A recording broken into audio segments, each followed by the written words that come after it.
Assalamualaikum warahmatullahi wabarakatuh. Salam sejahtera, salam budaya. Rahayu, rahayu, rahayu.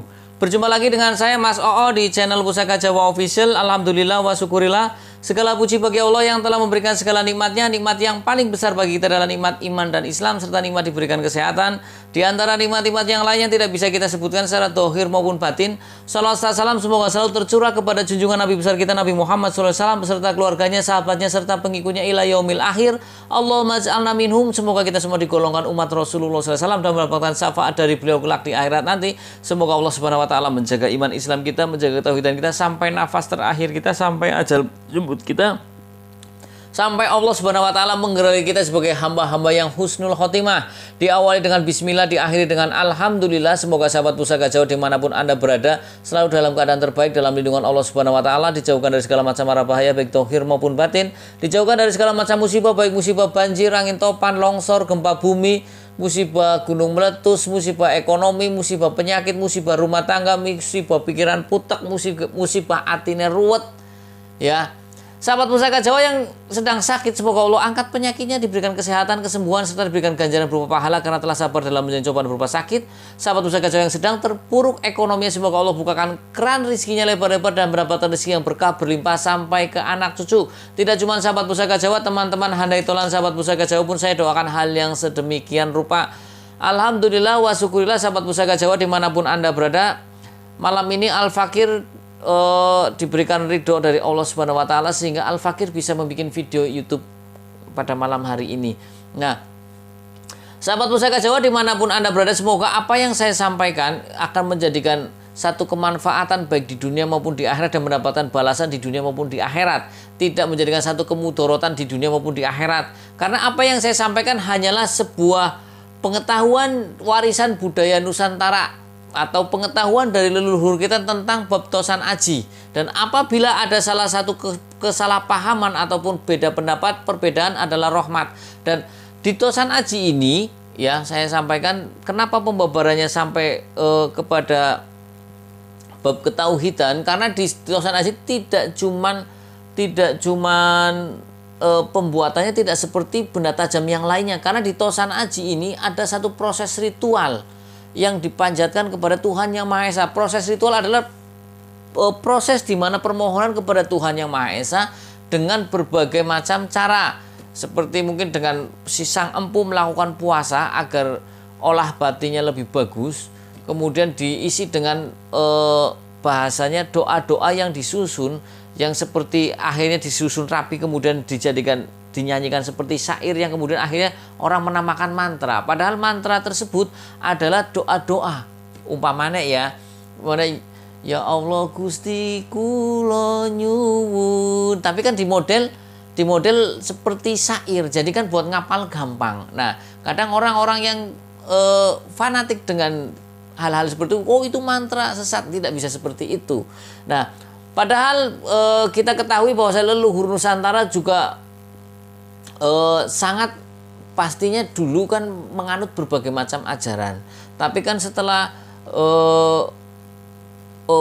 mereka menganut, pertama ada yang Kapitayan, animisme, Islam, Buddha, Hindu. Ya itu dari zaman Mojopahit itu 5 agama sudah ada, sahabat Pusaka Jawa.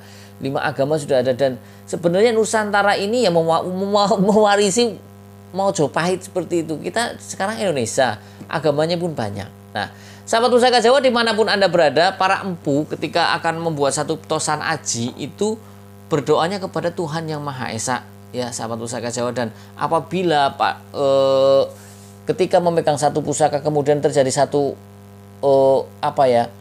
doa dan harapan yang pemegang pusaka itu tercapai, ya itu karena olah batin dari sang empu. Doa-doa yang dipanjatkan sudah di ACC, nggak mungkin di cancel. Gitu ya. Yang suka nonton YouTube saya pasti sudah tahu apa yang saya sampaikan, bahwasanya doa-doa dari sang empu adalah dilambangkan dengan pamor. Jenis-jenis pamor kan banyak ya. Ada pamor miring, pamor lumah, kemudian pamor adalah lukisan sang empu pada bilah pusaka. Ya, lukisan yang sangat indah.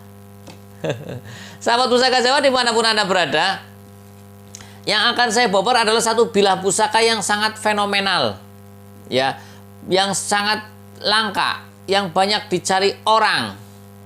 Kenapa bisa anggap langka? Karena keberadaan dapur ini jarang orang punyai, karena memang dapur ini hanya dulu dibuat dan dimiliki oleh seorang pangeran maupun seorang raja atau terah-terah kerajaan yang memang levelnya sudah level up atau level atas. Nah, dapur apa itu Mas Oo? Ya, itu dapurnya nanti tak bahas dulu.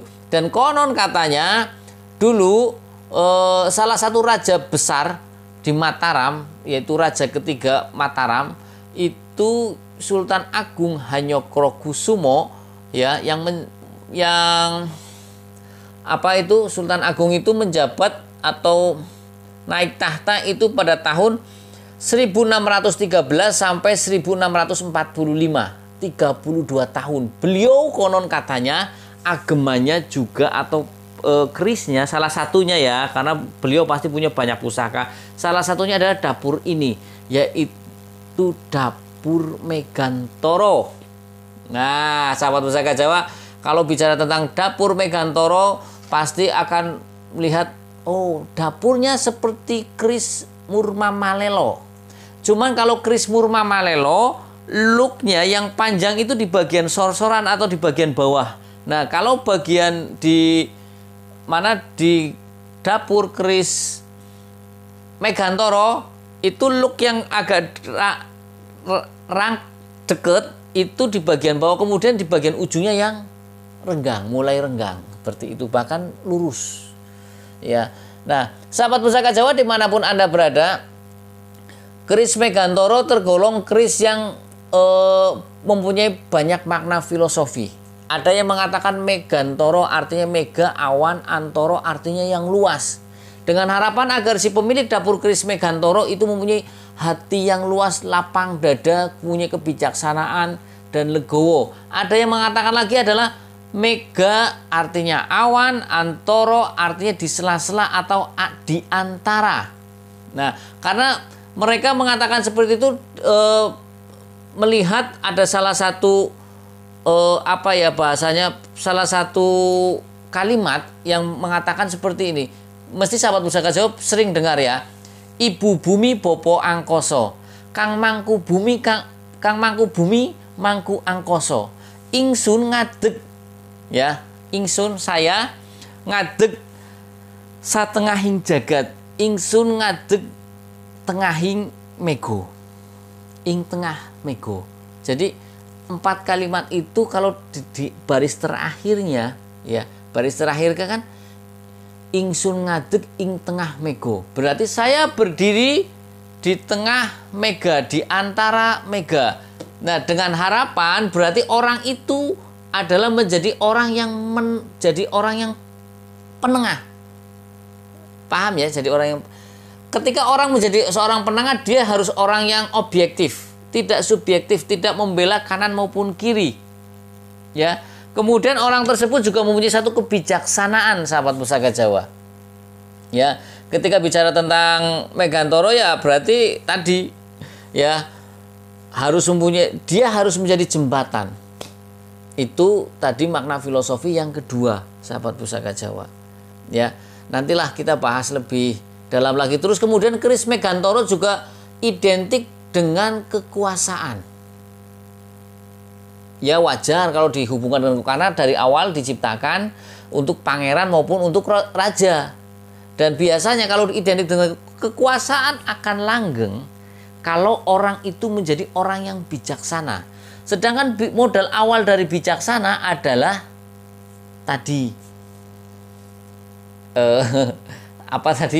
modal awal dari bijaksana adalah lapang dada atau menerima apapun yang terjadi, ya. Nrimo ing pandum atau nedo nrimo, seperti itu. Nah, sahabat pusaka Jawa dimanapun Anda berada, jika kita sudah mencapai pada tingkatan menerima takdir Tuhan Yang Maha Esa, kita akan menjadi orang yang berhati luas seluas awan di angkasa. Seperti itu, sahabat pusaka Jawa, makna filosofi dari dapur keris Megantoro. Ya, nah sahabat pusaka Jawa, kita ambil bilah pusakanya, lumayan prolognya suwe ya, tapi nggak apa-apa. Sahabat pusaka Jawa dimanapun Anda berada, kalau kita lihat dari warongkonya, ini adalah warongko Gabilahan. Orang bilang Gabilahan Maduro. Kemudian di sini diukir, kayunya kayu sawok, sahabat pusaka Jawa. Kemudian untuk handle-nya, ikutnya ini handle apa ya? Handle Donorico ya. Nah, sahabat pusaka Jawa dimanapun Anda berada, kita ambil bilah pusakanya. Bismillahirrahmanirrahim. Bilah pusakanya cukup gagah, sahabat pusaka Jawa. Ya, tadi saya sampaikan, ya, ciri-ciri dari dapur keris Megantoro itu hampir mirip dengan keris Murma Malelo. Cuman kalau keris Murma Malelo itu look yang agak panjangnya di bagian bawah sini, kemudian di atasnya agak rengkol, agak kerep. Nah, kalau di Megantoro itu kerisnya ya, itu yang di bagian bawah agak kerep, di atasnya yang mulai ganggang atau longgar, bahkan di atasnya ini lurus. Nah, keris Megantoro mempunyai ciri-ciri. Yang pertama adalah looknya ada 7, 1, 2, 3, 4, 5, 6, 7. Kemudian memakai sekar kacang, ini sekar kacang, memakai kembang lambe gajah 1, memakai jalen, memakai greneng, juga memakai ripandan. Biasanya dapur Megantoro itu memakai gonjo wilut. Nih gonjo wilut nih. Kita hitung dari bawah 1, 2, 3, gampangannya begitu tuh. Ngeluk, ngeluk, ngeluk 3. Ya. Megantoro memakai gonjo wilut dan biasanya di ujung gonjo mempunyai berbentuk kanyut nih. Tuh. Bagus kan, berbentuk kanyut, sahabat pusaka Jawa. Ya. Dan untuk keris dapur Megantoro yang bagus, yang istimewa, itu ada banyak cirinya. Biasanya untuk dapur keris Megantoro itu mempunyai sekar kacang ada 2, yaitu sekar kacangnya pogok. Tapi ada juga yang lebih langka lagi, yaitu sekar kacang atau kembang kacang yang memakai peksi dewoto. Nah, ini adalah peksinya sekar kacang peksi dewoto. Paksi itu burung, dewata itu dewa. Ya, jadi ada ini jenisnya tergolong Megantoro yang cukup langka melihat dari sekar kacangnya. Sekarang kita lihat lagi, saya dekatkan ke kamera biar lebih tahu istimewa dari dapur keris Megantoro ini. Ya. Ya, sahabat pusaka Jawa, kemudian pada keris dapur Megantoro yang bermutu tinggi terdapat keruingan di kiri dan kanan odo-odo. Sekarang kita lihat keruingan itu di mana? Keruingan ini di sini, sahabat pusaka Jawa. Seperti apa ya? Seperti cekungan ya di sini. Ini odo-odo nih. Ini odo-odo di tengah. Di sini ada keruingan. Kanan kiri sampai pada setengah bilah di bagian bawah. Ini berhentinya di sini, sahabat pusaka Jawa ya. Kemudian juga dan keruingan di tengah, di tengah sini ya, di tengah ya, pada separuh bilah yang di atas di sini. Jadi ini saya bilang tergolong keris Megantoro yang item rare, yang sangat langka, sahabat pusaka Jawa, karena dilihat dari garapnya, dari sekar kacangnya sudah peksi dewoto ya. Kan banyakan Megantoro peksinya peksi pogok. Kalau ini peksi dewoto atau dewata itu lebih susah, sahabat pusaka Jawa. Kemudian dari segi garap, memakai keruingan di kanan kiri di antara odo-odo di bagian bawah sampai sini. Kemudian di tengah sini ada keruingan di atas sampai hampir mau ke ujung bilah. Ini keris Megantoro yang bermutu tinggi.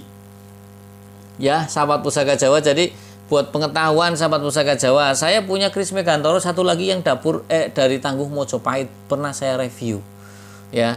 Nah, ini nanti tangguhnya apa, nanti kita bahas step by step. Sahabat pusaka Jawa dimanapun Anda berada, kalau kita lihat dari pucukan bilahnya, ini ikutnya ngudup gambir. Ya, kita ketahui pucukan bilah itu banyak. Ada ngudup gambir, ambu gabah kopong, ambu tutumo, nugi pinetet, ngumyang, nyujen. Kemudian tadi sudah saya bahas tentang sekar kacangnya Ini adalah sekar kacang paksi dewoto. Sekar kacang paksi dewoto tergolong yang langka. Ya, seperti burung gambare. Paksi itu burung, dewata itu dewot. Kemudian kalau kita lihat dari gonjonya, sahabat pusaka Jawa, gonjonya ini adalah gonjo wilut. Ya, tadi sudah disebutkan di awal. Kris Megantoro rata-rata memakai gonjo wilut, dan untuk gonjo bagian belakangnya berbentuk kanyut. Nih, kelihatan enggak?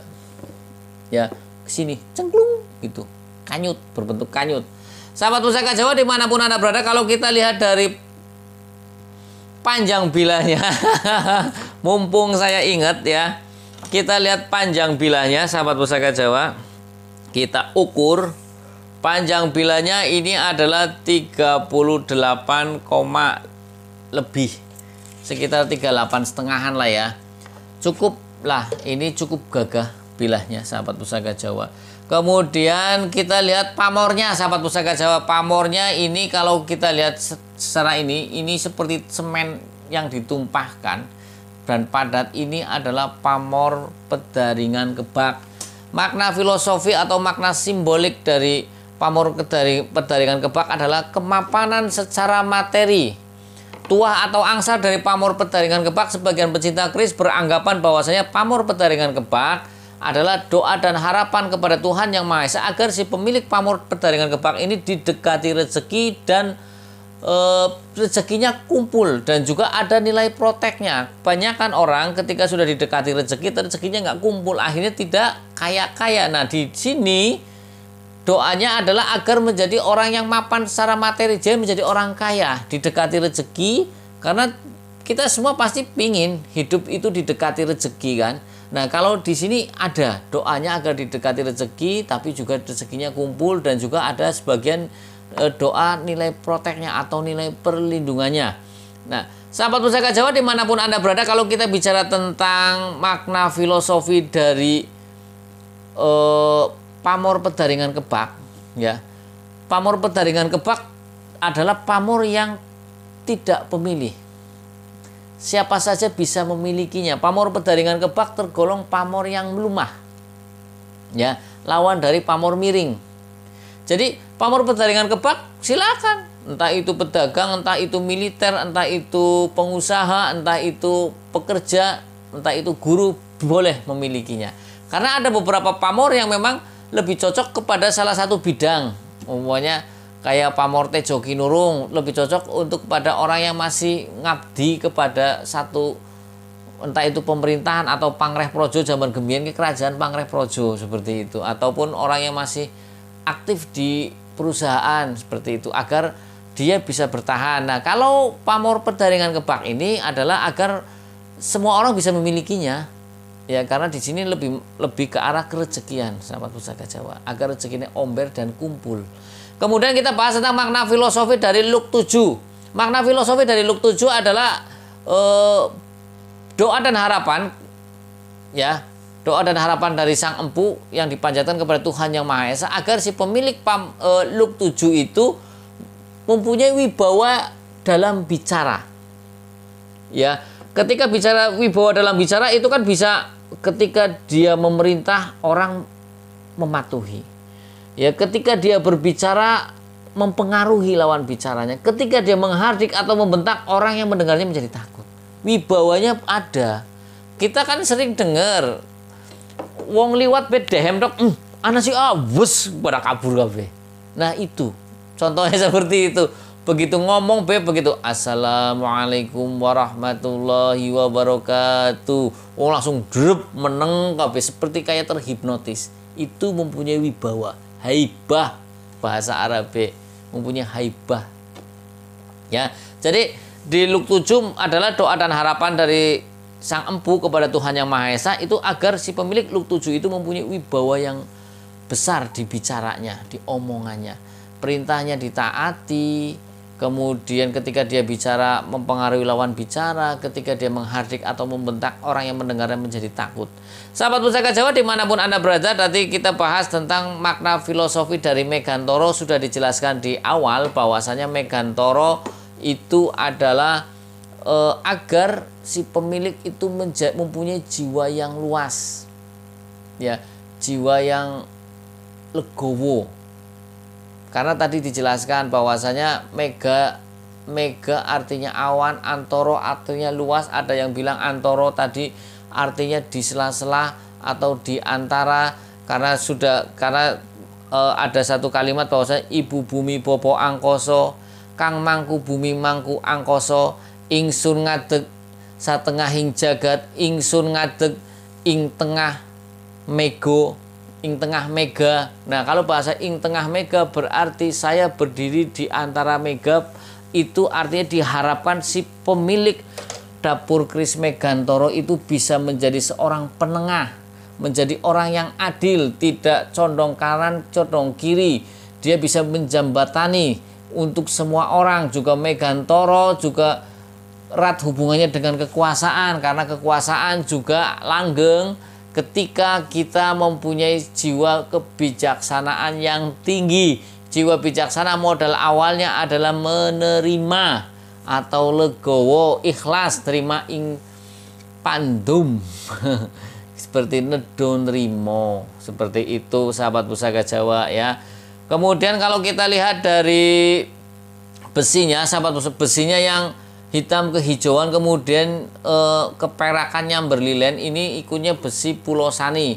Sebagian pencinta keris beranggapan besi pulosani tuahnya adalah yang pertama tulus, yang kedua membawa rezeki, yang ketiga membawa kederajatan, yang keempat adalah cocok dibuat untuk pusaka.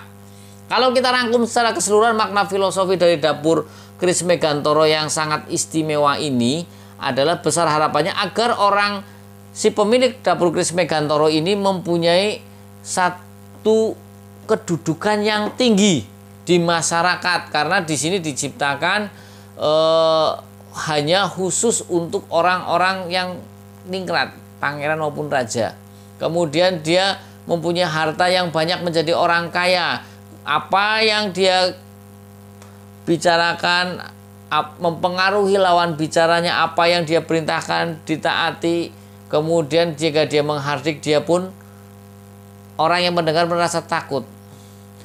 Kemudian dengan makna filosofi dapur Megantoro ini agar orang itu menjadi orang yang legowo, mempunyai keluasan hati, lapang dada. Dia bisa menjadi seorang penengah. Dia menjadi orang yang wisdom, bijaksana. Ketika ada satu masalah, dia tidak condong kanan, condong kiri, berat sebelah. Dia bisa menjadi jembatan. Dia bisa menjadi seorang tua yang mempunyai satu keilmuan di atas rata-rata ketika memecahkan satu masalah.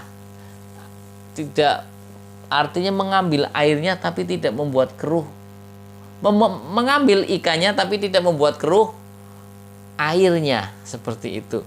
Sahabat Pusaka Jawa dimanapun Anda berada, kalau kita melihat dari pasikutannya ini ya, kalau kita lihat pasikutannya ya, pasikutannya ini demes, coba dilihat dari sini, serasi, menyenangkan, tampan, enak dilihat. Besinya mentah, pamore mubiar. Ini besinya mentah, pamore mubiar, artinya pamore terang. Ya, ini ikutnya adalah Mataram Sultan Agung. Kita bicara tentang Sultan Agung. Siapa itu Sultan Agung? Sultan Agung adalah Raja Mataram yang ketiga.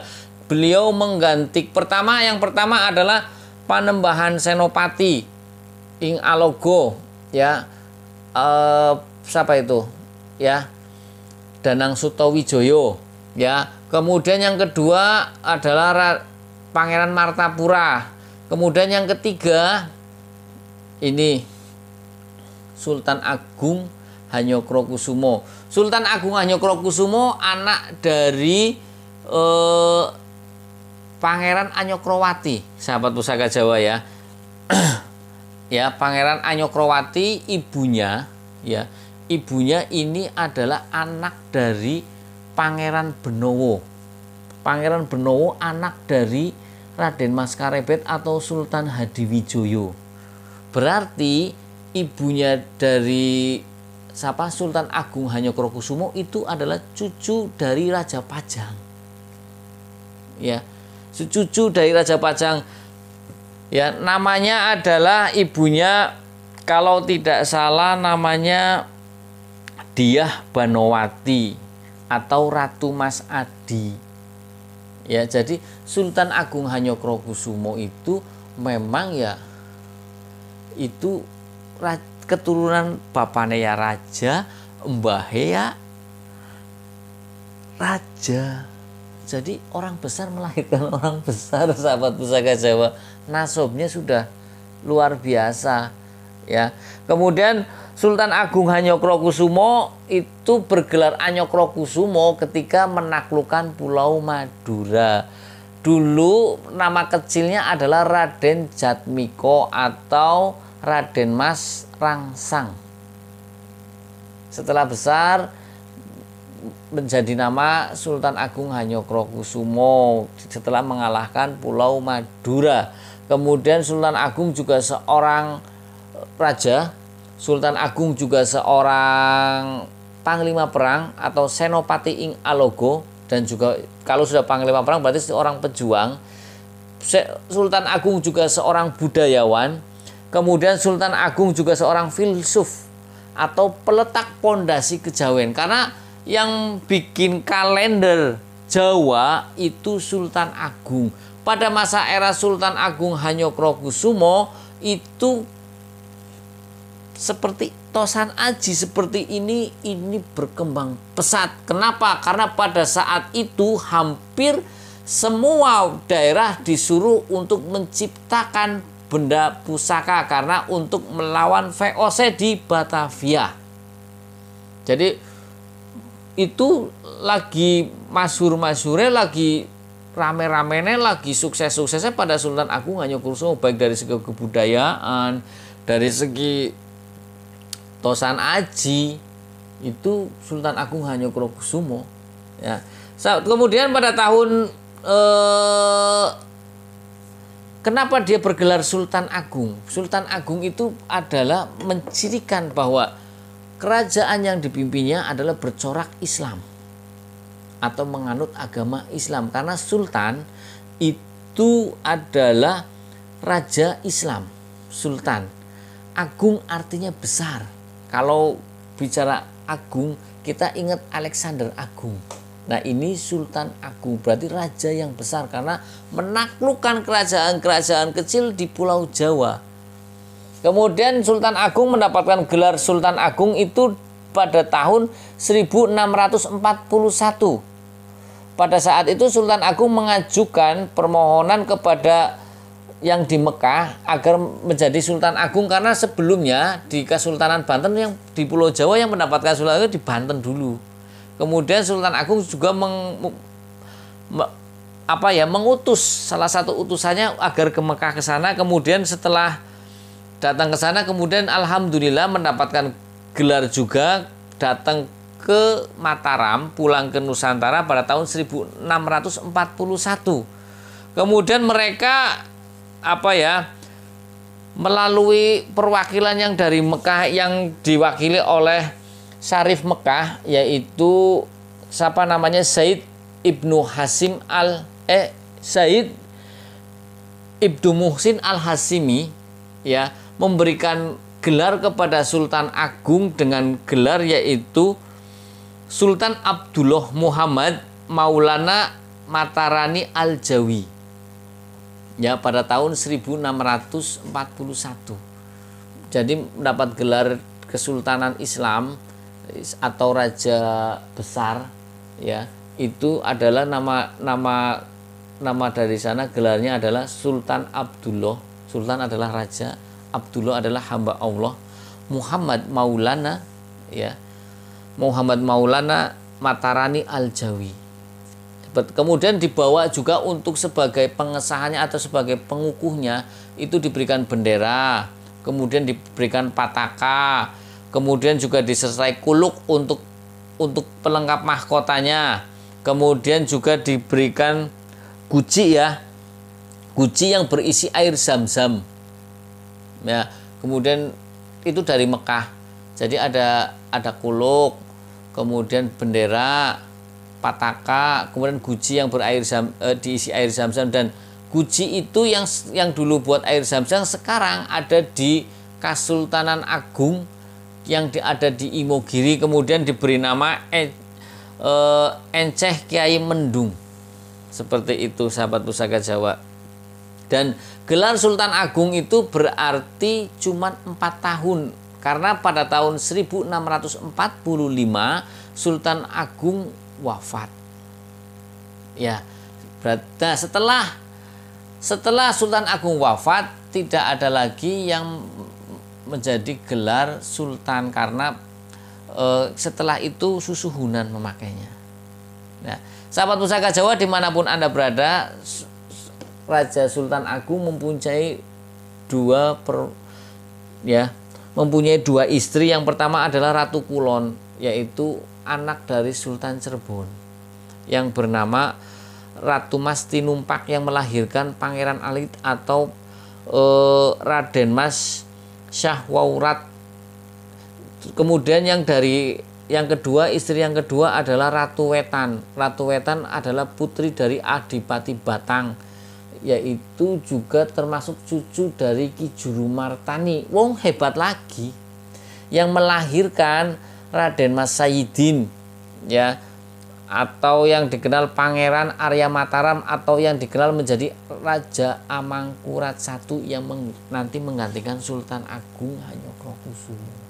Jadi memang kalau dilihat dari silsilahnya ya, tadi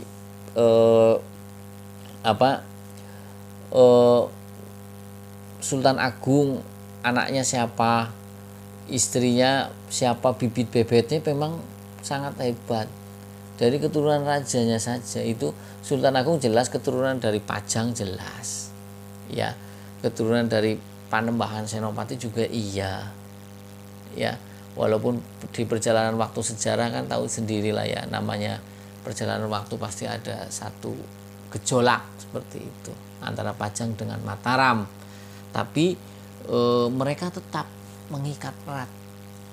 Yang lalu biar berlalu, ternyata Pangeran Bernowo kan sahabat karib dengan Panembahan Senopati, sahabat Pusaka Jawa, dan sampai akhirnya dinikahkan. Anaknya Pangeran Bernowo pun akhirnya dinikahkan kan, dan menghasilkan satu gen atau hasil yang bagus, ya, menghasilkan tadi Sultan Agung Hanyokrokusumo. Sultan Agung Hanyokrokusumo menikah dengan Ratu Kulon, menghasilkan Pangeran Alit atau Raden Mas Syahwaurat. Kemudian dengan istri yang keduanya menghasilkan buah hati, yaitu Raden Mas Sayidin atau Pangeran Arya Mataram atau Amangkurat I, yang makamnya pesareannya ada di sini di Tegal, sahabat Pusaka Jawa. Itu raja besar juga, sahabat Pusaka Jawa. Jadi kalau bisa, mudah-mudahan kita ketika mencari jodoh, kita lihat bibit bobotnya, bibit bebet bobot ya, mudah-mudahan akan menghasilkan hal yang baik juga, kayak sahabat Pusaka Jawa. Sahabat Pusaka Jawa dimanapun Anda berada, sahabat Pusaka Jawa yang baru nonton channel YouTube saya, silahkan pencet tombol subscribe, like, share, and comment, kemudian pencet tombol notifikasi lonceng untuk mendapatkan video-video terupdate dari saya.